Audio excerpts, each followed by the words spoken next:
C'est un record. L'an dernier, 12 400 trajets de trains de fret ont relié la Chine et l'Europe, en hausse de 50% sur un an, selon China State Railway, la compagnie ferroviaire nationale de Chine. L'essor du commerce ferroviaire semble encore s'accélérer d'après les premiers chiffres de 2021, le train ayant bénéficié d'une publicité accidentelle, le récent blocage du canal de Suez. Ça se porte très bien parce que les solutions maritimes ont des difficultés actuellement. On est dans une année où il y a une reprise d'activité après la pandémie, on est toujours dans la pandémie. Et donc le train est vraiment sollicité et depuis bientôt 10 ans, la création des trains de la route de la soie c'est 2013, les entreprises ont compris tout l'intérêt du train. Et donc vraiment on a beaucoup de demandes, on a même des difficultés pour pouvoir envoyer suffisamment de trains pour répondre au marché.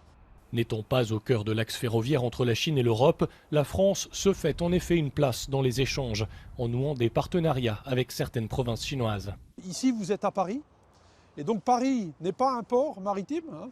Le gros avantage c'est que pour relier Paris et puis des villes comme Chongqing, Xi'an, Wuhan, etc., le train est beaucoup plus direct et donc beaucoup plus rapide que le maritime.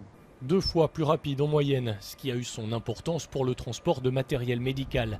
Moins rapide que l'avion certes, mais aussi beaucoup moins cher et plus en accord avec les objectifs climatiques des deux partenaires. Le premier point, bien évidemment, c'est que c'est un outil qui est écologique. On a nettement moins d'émissions de gaz à effet de serre en utilisant évidemment le transport ferroviaire que tout autre moyen, et vous évoquiez l'aérien. Et ensuite, c'est un outil de massification. Donc ces deux aspects conjointement utilisés par les chargeurs leur proposent des solutions qui sont véritablement intéressantes. La Chine est devenue l'an dernier le premier partenaire commercial de l'Union européenne, les exportations et les importations ayant augmenté.